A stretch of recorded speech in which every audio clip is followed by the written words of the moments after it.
perfume a los pies de Cristo.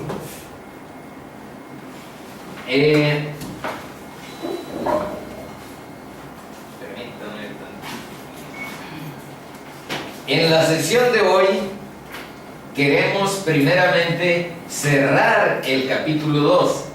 Nos hicieron falta estos versículos que estamos aquí viendo.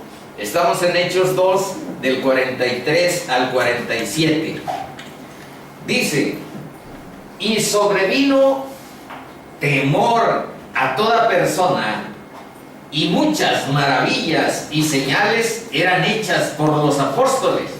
Ahí le puse una pregunta: ¿por qué sobrevino ese temor a las personas?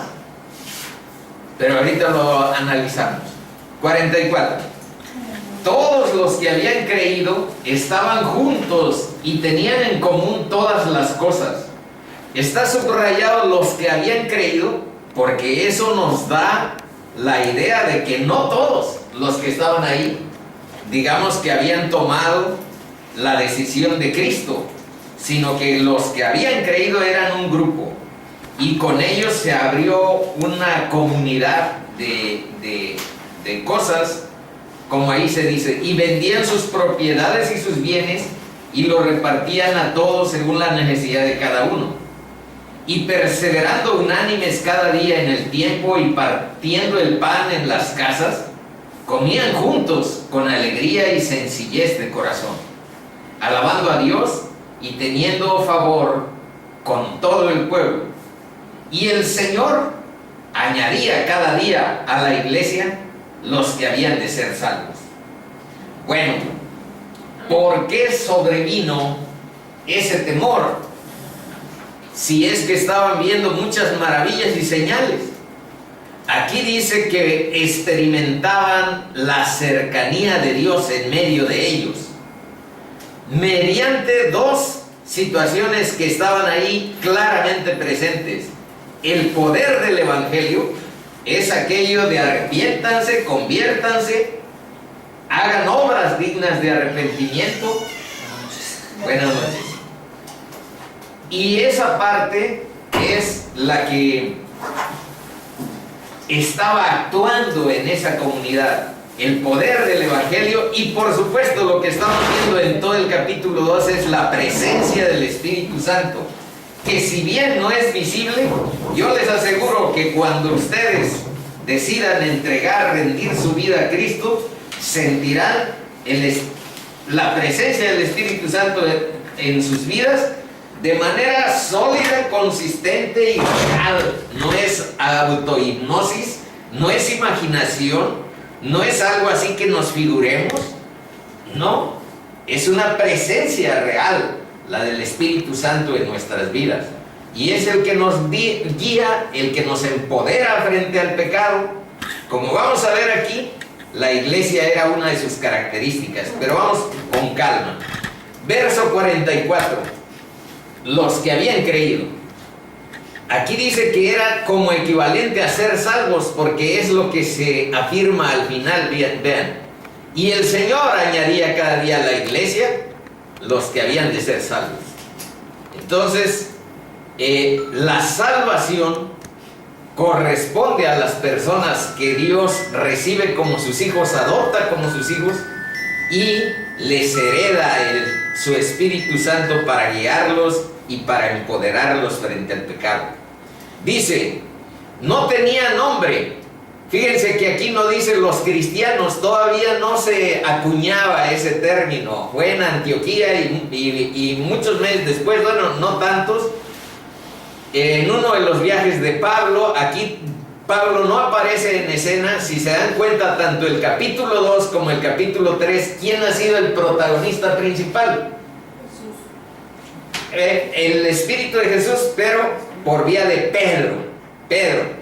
Hasta el capítulo 9 de Hechos vamos a ver la conversión de Pablo, y después va a tener, digamos que una presencia mayor Pablo en las referencias, en los hechos que se narran de los apóstoles. Eso no quiere decir que haya competencia, sino complementariedad. Acuérdense que Jesús les dijo a sus apóstoles, me seréis testigos en Jerusalén. Y aquí estamos ahorita en Jerusalén. Todo lo que estamos viendo en el capítulo 2, capítulo 3 es Jerusalén. Después vamos a ver, como dijo Jesús, me serán testigos en Jerusalén, en toda Judea, en Samaria y hasta lo último de la tierra. Pero ahorita estamos en Jerusalén. Después vamos a ver justamente extendido el evangelio a toda Judea. Y en los Hechos también vamos a encontrar qué sucede cuando traspasan Judea y llegan a Samaria, y de ahí a todas las demás iglesias que nosotros conocemos: Éfeso, Tesalónica, Antioquía, Roma, etc. Entonces, eso es hasta lo último de la tierra, cuando el evangelio va avanzando y llega, bueno, hasta América.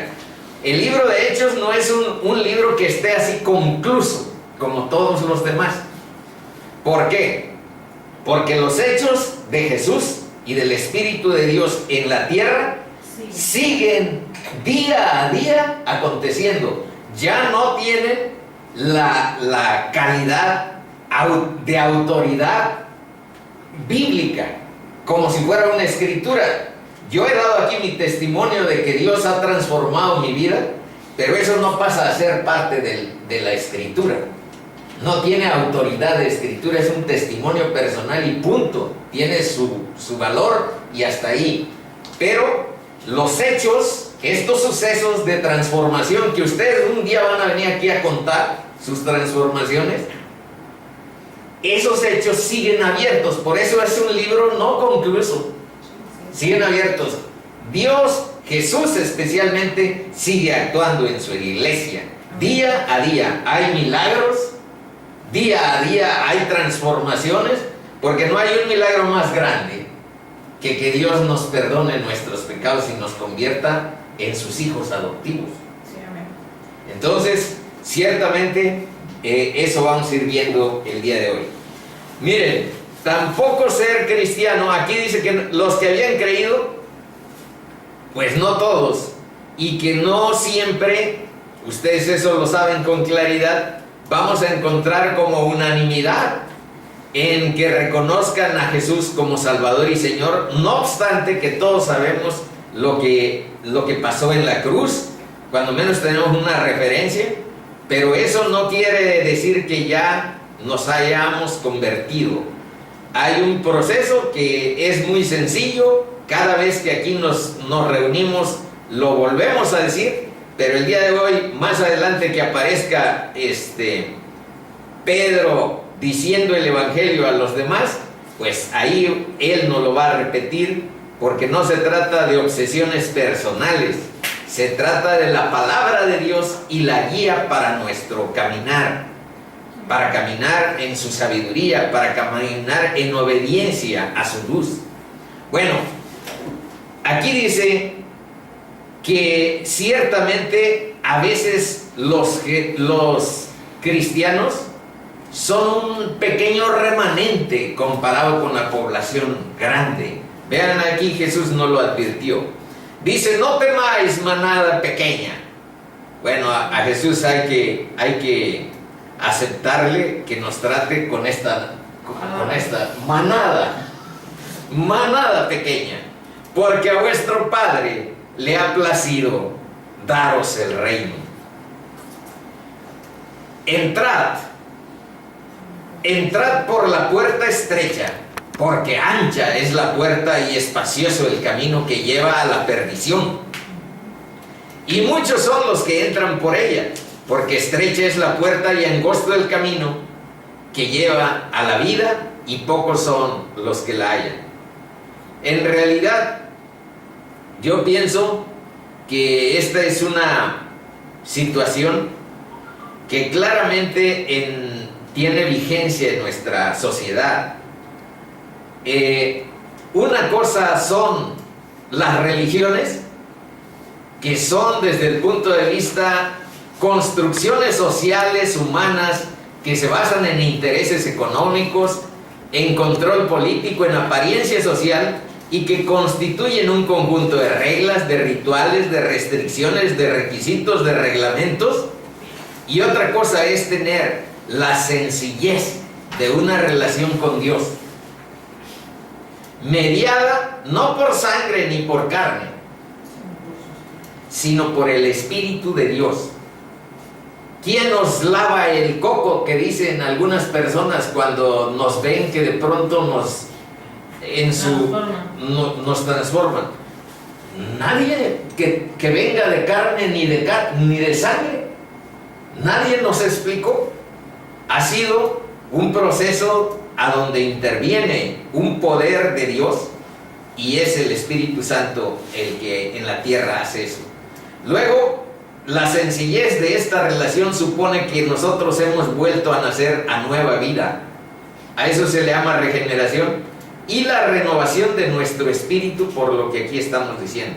Hay estas señas en el camino. Orar, porque cuando te convierte Dios tu corazón, hay fuerzas que son adversas a esa conversión.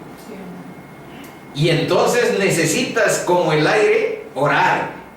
Yo confieso que no soy tan disciplinado para orar como tendría que serlo, porque la palabra con mucho, hoy vamos a ver una parte en ese sentido, nos está conduciendo a que oremos.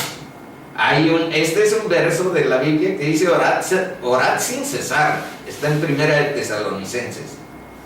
Entonces, ciertamente, ese es un distintivo. Y el otro es escudriñar las Escrituras, estudiarlas, buscarle sentido y encontrar la revelación de Dios para tu vida. ¿Cuáles son los distintivos entonces de esta primera iglesia? Primero, la sencillez. Segundo, la verdad y poder del Espíritu Santo.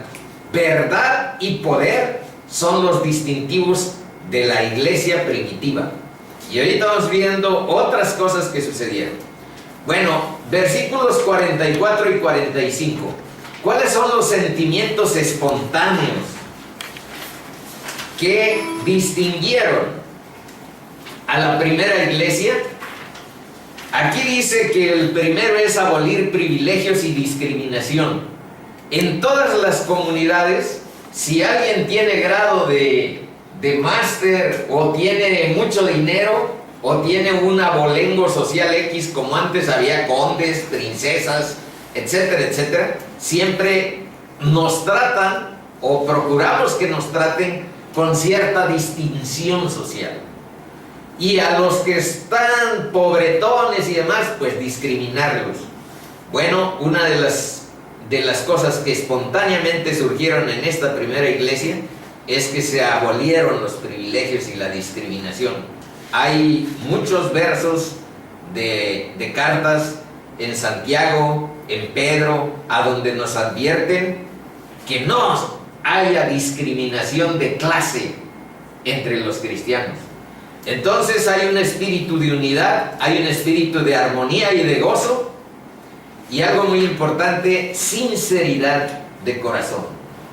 En vez de simulación, en vez de hipocresía, autenticidad, genuinidad en la relación.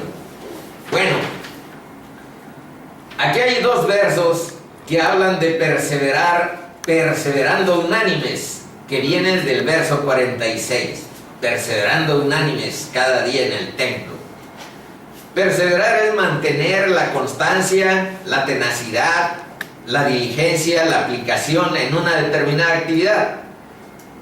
Pero bíblicamente dice: tú guardarás en completa paz a aquel cuyo pensamiento en ti persevera, porque en ti ha confiado.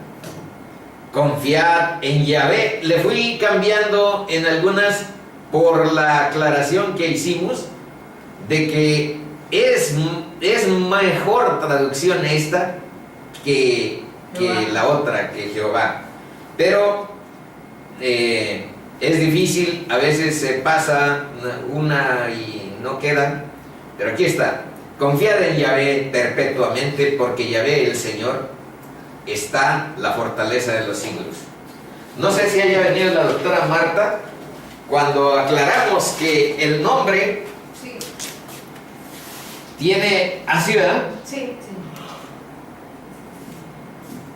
Estas 4 letras, y que las traducciones han ido modificando. La H encubre el sonido de una vocal, esas H's. Entonces ahí debe haber sonidos vocálicos. Por eso está IAB entre la más aceptada, digamos. Otra, por tanto, de la manera que habéis recibido al Señor Jesucristo, andad en Él arraigados y sobreedificados. ¿Qué quiere decir? Manteniendo firmeza, arraigo, raíces, y no solamente como aquellas semillas que se sembraron y que quedaron en la superficie y que no dieron frutos porque los pisotearon o porque creció la hierba y las ahogó. Entonces, eso es arraigados y sobreedificados en Él, confirmados en la fe, así como habéis sido enseñados, abundando en acciones de gracia. Bueno, y aquí vean algo importante en el versículo 47. Dice que el Señor añadía cada día a la iglesia los que habían de ser salvos. Aquí tenemos una cita de Chuck Smith que dice que es el Espíritu Santo quien agrega a la iglesia a aquellos que Él escoge. Entonces no es obra de nosotros que aquí venga más gente. Nosotros obviamente invitaremos, dejaremos las puertas abiertas para los amigos y para los vecinos, pero que sea el Espíritu de Dios el que determine quiénes vendrán, porque quiera salvarlos en términos de lo que aquí bíblicamente significa. Salvarnos de la ira de Dios, salvarnos de que nuestros pecados tengan juicio, salvarnos de nuestra vana manera de vivir, que mientras uno no conoce la palabra de Dios, te llenas de orgullo y de vanidad, de vanagloria, te llenas de hipocresía y de pecado. Porque donde hay orgullo, donde hay soberbia, donde hay inmoralidad sexual, donde hay una serie de situaciones, ahí puede haber juicio. Y salvación quiere decir que Cristo es la solución para ese tipo de situaciones, y hay que acercarnos con fe en la obra que hizo en la cruz, y encontraremos respaldo a nuestro afán de redención. Bueno, ¿quién agregó los 3,000 nuevos cristianos en el día de Pentecostés que se hacen en referencia en Hechos número 2? ¿Cuál es la respuesta? ¿Quién agregó los 3,000 nuevos cristianos? El Espíritu Santo. Justamente. No fue Pedro, no fue carne ni sangre, es ese Espíritu de Dios que hace esa obra.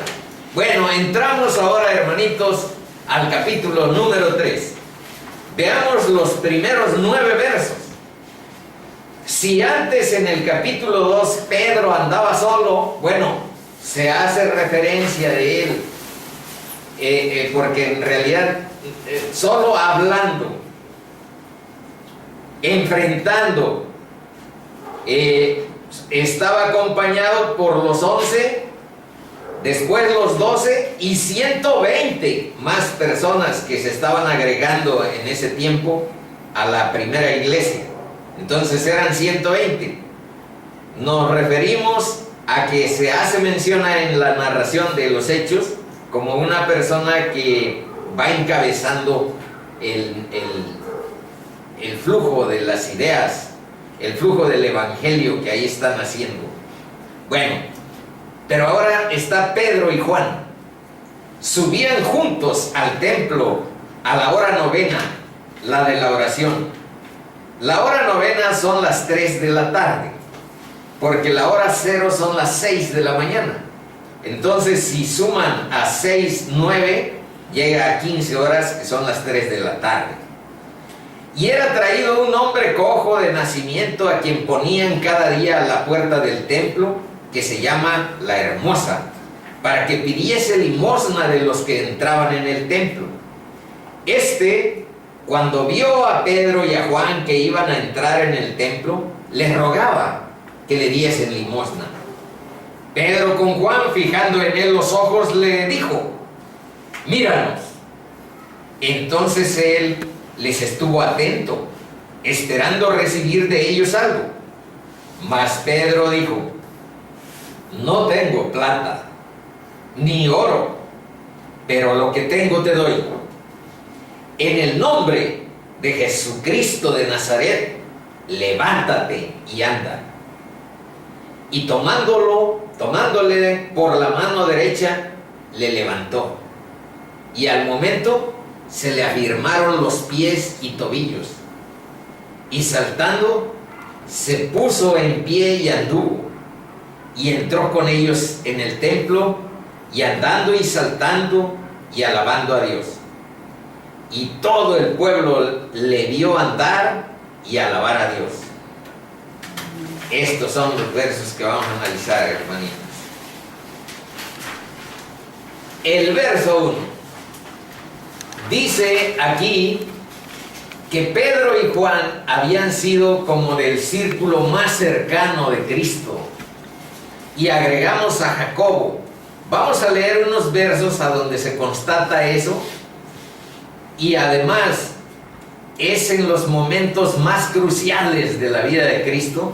Aquí es en la Pascua, ya muy próximo a entregar su vida por nuestros pecados, porque Cristo murió por tus pecados y por mis pecados, y aquí estamos viéndolo en la Pascua. Dice: y Jesús envió a Pedro y a Juan. Ahí está la parte donde les estamos comentando que tenía un círculo más íntimo en la relación con los 12. En ese círculo más íntimo estaba Pedro y Juan y Jacobo. Vamos a ver esos párrafos a los que se refiere. Dice: y Jesús envió a Pedro y a Juan diciendo: id, preparadnos la Pascua para que la comamos. Ellos le dijeron: ¿dónde quieres que la preparemos?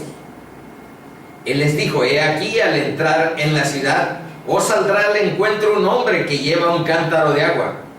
Seguidle hasta la casa donde entrare, y decid al padre de familia de esa casa: el maestro te dice, ¿dónde está el aposento donde he de comer la Pascua con mis discípulos? Entonces él os mostrará un gran aposento alto, ya dispuesto. Preparad allí. Fueron pues y hallaron como les había dicho, y prepararon la Pascua. Ahora vamos a ver otro que está en Marcos 14:33. Dice: y tomó consigo a Pedro, a Jacobo y a Juan. Esto se trata de uno de los momentos más intensos que hay en los evangelios, porque es la oración en Getsemaní. Ahí Jesús transpiró sangre y vivió la situación anímica más intensa. Veamos lo que dice. Comenzó a entristecerse y a angustiarse, y les dijo: mi alma está muy triste hasta la muerte, quedaos aquí y velad. Yéndose un poco adelante, se postró en tierra y oró que, si fuese posible, pasase de él aquella hora. Y decía: Abba, Padre, todas las cosas son posibles para ti. Aparta de mí esta copa, mas no lo que yo quiero, sino lo que tú. Vamos a revisar un poquito aquí esta copa. ¿Y por qué está entristecido hasta la muerte, angustiado, como dice? porque por primera vez iba a estar separado del Padre, porque iba a llevarse todos nuestros pecados a su persona, iba a traer a su persona todo el pecado del mundo. Y eso era lo angustiante. No es angustiante porque cuando uno está joven piensa uno que eso se refiere a que, bueno, sintió miedo porque lo iban a dar unos latigazos, porque lo iban a crucificar, porque lo iban a azotar. Eso hubiera sido un asunto sencillo. Lo demostraron Pedro, lo demostró Juan y otros apóstoles que fueron crucificados, Pedro especialmente, y mantuvieron la calma, mantuvieron la fortaleza. Pero él era diferente, iba a cargar nuestros pecados, y Dios Padre lo iba a abandonar. ¿De dónde salió aquel grito de angustia de Dios mío, ¿por qué me has abandonado? Pues estoy hablando como padre, yo soy incompatible con el pecado. Mi santidad como Dios es incompatible con el pecado, y tú estás lleno de ello. Esa era la parte más angustiante, y por eso vean lo que dice: Abba Padre, todas las cosas son posibles para ti, aparte de mí esta copa, mas no lo que yo quiero, sino lo que tú. Vino luego y los halló durmiendo. Y dijo a Pedro: Simón, ¿duermes? ¿No has podido velar una hora? Velad y orad para que no entréis en tentación. Les digo que en muchas ocasiones la oración está en la Biblia como nuestra prescripción cotidiana. Velad y orad para que no entréis en tentación. El espíritu a la verdad está dispuesto, pero la carne es débil. Bueno, vamos a ver otra ocasión. Ahora es en la transfiguración.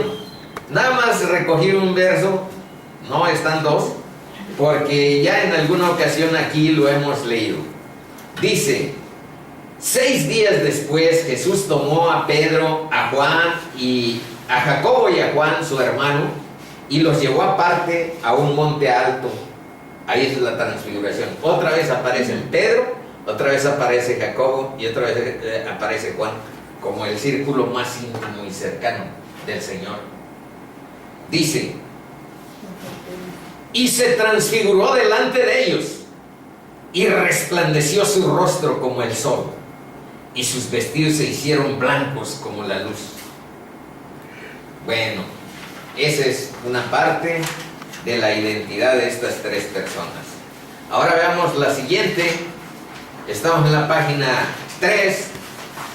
Cuando Daniel supo que el edicto había sido firmado, entró a su casa, y abiertas las ventanas de su cámara que daban hacia Jerusalén, se arrodillaba 3 veces al día y oraba y daba gracias delante de su Dios, como solía hacer antes. ¿Por qué pusimos este verso? Para que veamos esta parte de al templo a la hora novena, la de la oración. Más o menos se oraba en la mañana, a mediodía y en la tarde. Entonces, aquí está referido cómo Daniel oraba 3 veces al día. Ojalá y nosotros mantengamos ese hábito de oración y busquemos, como aquí abajo está, la comunión, alinear nuestra flacucha y enclenque condición humana, que siempre, como aquí atrás dice, la carne es débil. La verdad, el espíritu a la verdad está dispuesto, pero la carne es débil. Necesitamos alinearnos con el poder de Dios todos los días para poder tener comunión con ello y para que nuestras peticiones sean escuchadas. Ese es el sentido de estos versos. Dice: en cuanto a mí, a Dios clamaré, y Yahvé me salvará, Tarde y mañana y mediodía oraré y clamaré, y Él oirá mi voz. Ahí dice de qué salmo está, Salmo 55. Dice esta de Tesalonicenses que atrás yo les mencioné: estad siempre gozosos, orad sin cesar, dad gracias en todo. A veces la oración debiera de iniciar por las gracias de que Dios nos da la vida, de que Dios nos da el aliento, el sustento, de que Dios nos da una familia, nos da unos lazos importantes para nuestras vidas, etc. Dar gracias en todo, porque esta es la voluntad de Dios para con vosotros en Cristo Jesús. No apaguéis el espíritu, no menospreciéis las profecías, examinadlo todo, retened lo bueno, absteneos de toda especie de mal, y el mismo Dios de paz os santifique por completo, y todo vuestro ser. Vean cómo está compuesto bíblicamente nuestro ser. Y todo nuestro ser, espíritu, alma y cuerpo, sea guardado irreprensible para la venida de nuestro Señor Jesucristo. Tuvimos a veces apenas una reunión allá con otros hermanos que están llevando este mismo ministerio, y uno de los hermanos hacía alusión a que no es tan importante si son tres los componentes de nuestro ser, espíritu, alma y cuerpo, o podrían ser dos, digamos que cuerpo y alma.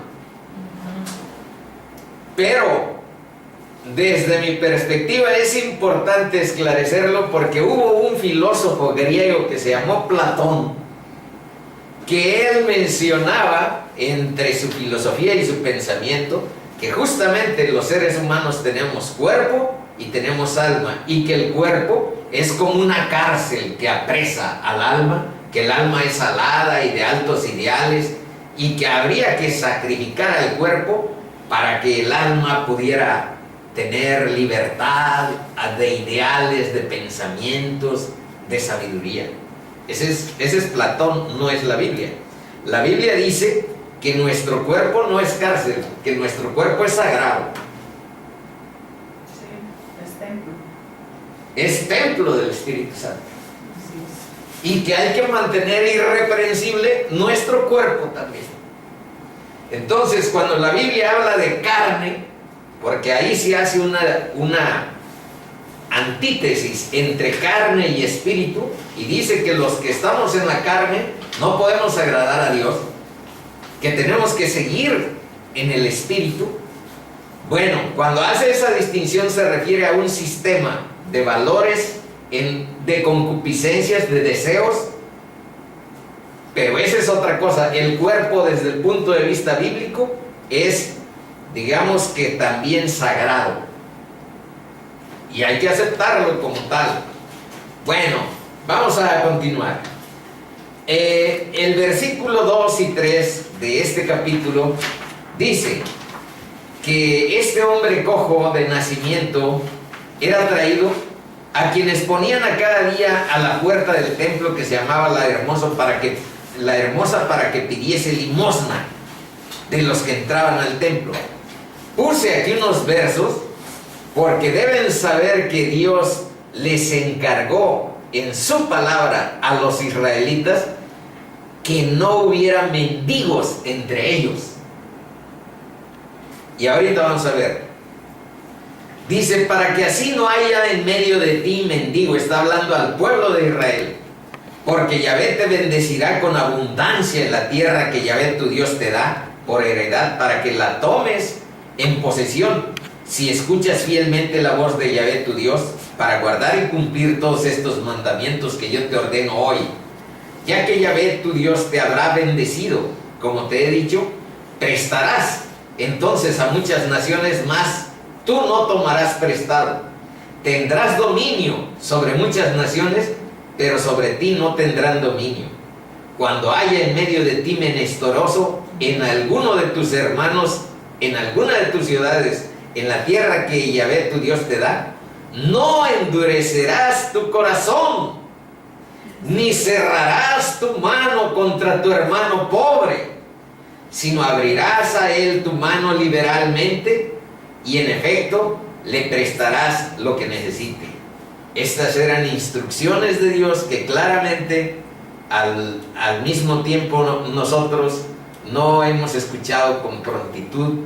Y aquí está la prueba de que hay un mendigo a la puerta de la iglesia pidiendo limosna.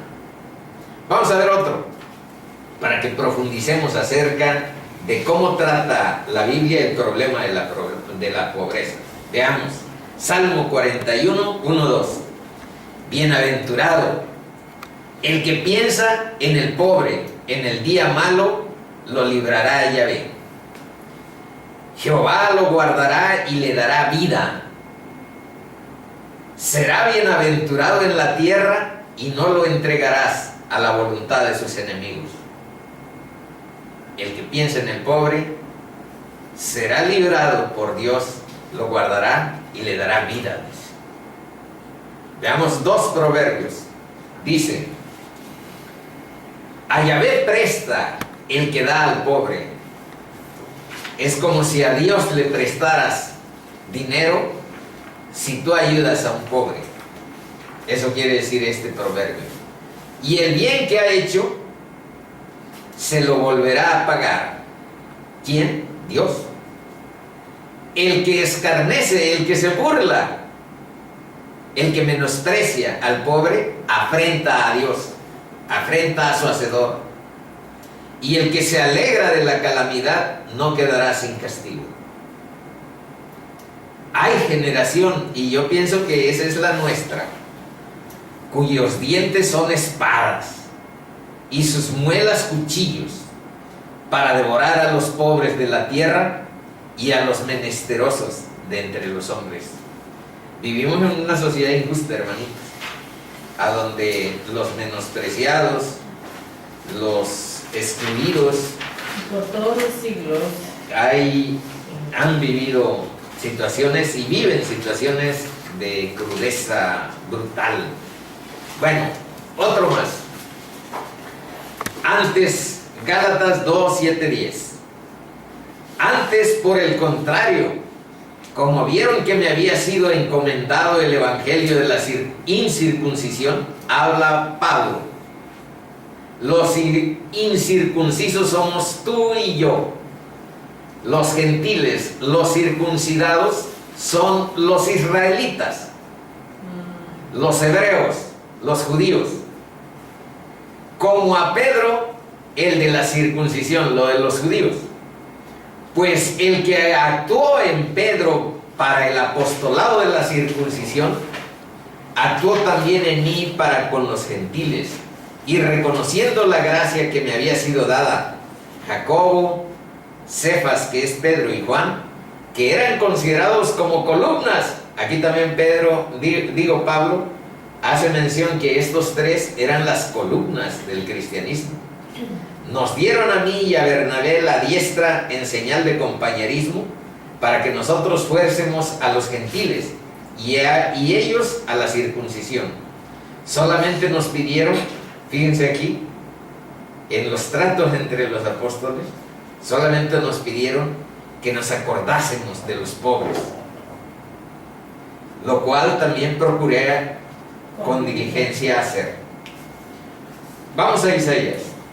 Dice: Yahvé vendrá a juicio contra los ancianos de su pueblo y contra sus príncipes, porque vosotros habéis devorado la viña y el despojo del pobre está en vuestras casas. Bueno, ahora vamos al 4:5.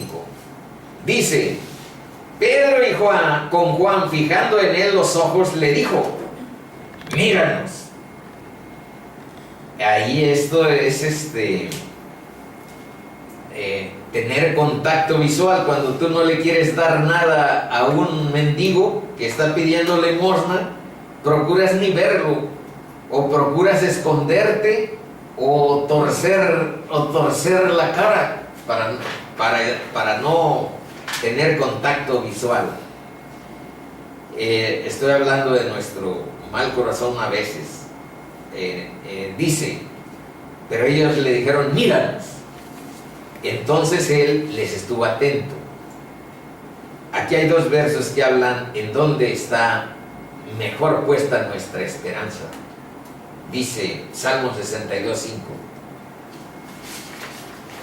Alma mía, en Dios solamente reposa, porque de Él es mi esperanza.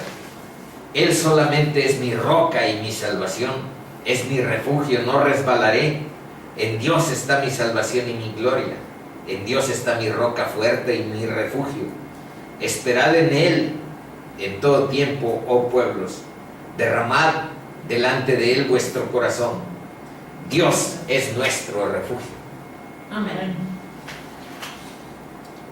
Otro de Proverbios. Así será a tu alma el conocimiento de la sabiduría. Si la hallares tendrás recompensa, y al fin tu esperanza no será cortada. ¿A qué se refiere este proverbio? Que la esperanza que perdura, que prevalece, es la que está ligada al conocimiento de la sabiduría de Dios. Ahí es donde hay que poner nuestra capacidad de esperar, nuestra esperanza. Bueno, ahora vamos en los siguientes versos, donde por fin vemos el milagro portentoso que Dios operó ahí. Mas Pedro dijo, no tengo plata ni oro. Imagínense la decepción de cojo. No tengo plata ni oro, pero lo que tengo te doy. En el nombre de Jesucristo de Nazaret, levántate y anda. Y vamos a ver a Pedro, que también resucitó a una chica que por ahí más adelante vamos a ver, se llama Dorcas o Tabita. Cualquiera de los dos nombres es correcto. Dice, esto de no tengo plata ni oro era distintivo no nada más de Pedro y de Juan, sino que Cristo mismo les había enseñado algunas cosas al respecto. Vamos a repasarla. Dice, no es que partas tu pan con el hambriento y a los pobres errantes albergues en casa, en cuanto veas al desnudo lo cubras y no te escondas de tu hermano. Entonces nacerá tu luz como el alba y tu salvación se dejará ver pronto. E irá tu justicia delante de ti, y la gloria de Yahvé será tu retaguardia. Esto es de Isaías 58. Ahora veamos de Lucas. Dice, y les dijo, mirad y guardaos de toda avaricia, porque la vida del hombre no consiste en la abundancia de los bienes que posee. Vamos a ver aquí, a propósito de esto de no tengo plata ni oro, cuál es el tipo de vida que Cristo les enseñó a sus discípulos, a donde nosotros estamos de alguna manera siguiendo. Dice que nos guardemos de toda avaricia. El sentido de la vida del hombre no consiste en la abundancia de los bienes que poseemos. Esto contradice radicalmente a la sociedad consumista que vivimos, y que dice que tanto tienes, tanto vales. ¿Qué le diríamos a Pedro? Si no traes ni plata ni oro, pues no vales, manito. Porque tanto tienes, tanto vales. Así dice la sociedad actual. En todo os he enseñado que trabajando así se debe ayudar a los necesitados y recordar las palabras del Señor Jesús, que dijo, más bienaventurado es dar que recibir. Deben de saber que un principio bíblico sobre el trabajo y la manutención dice con cierta claridad que el que no trabaje, que no coma. Así es que no está también justificado que, o no es nuestra mantener a toda la gente, sino seguir los principios como el que acabamos de mencionar. En todo os he enseñado, ninguno puede servir a dos señores. Esto sí, Cristo lo enseñó con toda crudeza y con toda contundencia. Analicémoslo. Ninguno puede servir a dos señores, porque aborrecerá al uno y amará al otro, o estimará al uno y menospreciará al otro. Y vean lo que dice: no podéis servir a Dios y a las riquezas. Y se trata de que a fuerza seamos pobres. Aquí lo hemos mencionado, no es así. Vamos a ver, abajo se aclara de que es el amor al dinero, es el culto al dinero, es idolatrar al dinero, es vivir en tu avaricia la que hace de tu espíritu algo que no puede tener una relación con Dios. Por eso Cristo nos advierte que si sirves, no puedes servir a Dios y a las riquezas. Por tanto os digo, no os afanéis por vuestra vida, qué habéis de comer o qué habéis de beber, ni por vuestro cuerpo, qué habéis de vestir. Y vean la pregunta: ¿no es la vida más que el alimento y el cuerpo más que el vestido? Ahora veamos lo que les anunciaba, cuál es el problema en relación con el dinero. Este verso creo que lo aclara con toda nitidez. Dice, es de la primera de Timoteo 6, del 8 al 10. Así que teniendo sustento y abrigo, estemos contentos con esto. Porque los que quieren enriquecerse caen en tentación y lazo, y en muchas codicias necias y dañosas que hunden a los hombres en destrucción y perdición. Este es el problema. Hunden a los hombres en destrucción y perdición, porque raíz de todos los males es el amor. Esta es la clave. Es el amor al dinero, el cual, codiciando algunos, se extraviaron de la fe y fueron traspasados de muchos dolores. Y ustedes deben de conocer que en muchas ocasiones, por estar idolatrando y confiando solo en nuestro, descuidamos cosas que realmente tienen más importancia, porque como aquí vemos, lo que Pedro le da a este cojo de nacimiento es algo más valioso que cualquier cantidad de dinero. Y puedo mencionarles, después de esto, a 3 casos sobre los cuales el dinero aparentemente no significó gran cosa. Bueno, pero antes vamos a ver esto. De la parte que dijo Pedro, lo que tengo te doy, ¿qué es lo que tiene Pedro? Pedro lo que tiene es el Espíritu de Dios en su corazón. Amén. Es lo que ¿qué tiene Pedro? Tiene a Cristo. Y ahora veamos cómo opera.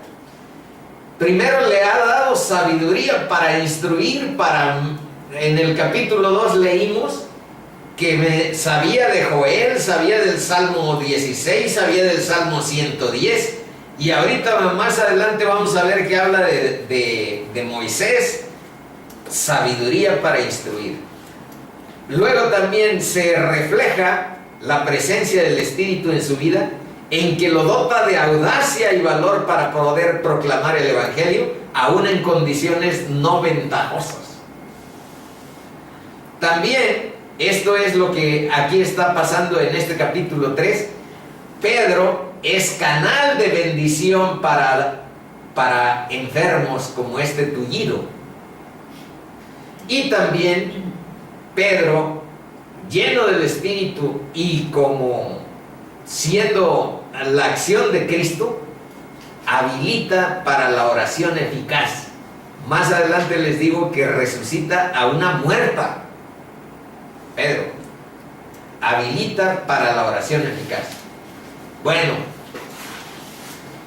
en el nombre de Jesucristo de Nazaret, Nazaret era algo así como un hombre de un estigma de vivir en una región mala, en una región marginal, que no tenía, digamos que las gracias de la cultura hebrea.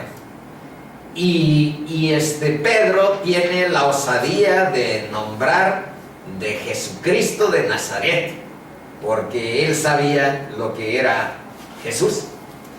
Sanad enfermos, limpiad leprosos, resucitad muertos, echad fuera demonios, de gracia recibisteis, dad de gracias. No os proveáis de oro, ni de plata, ni cobre en vuestros cintos, ni de alforja para el camino, ni de 2 túnicas, ni de calzado, ni de bordón, porque el obrero es digno de su alimento.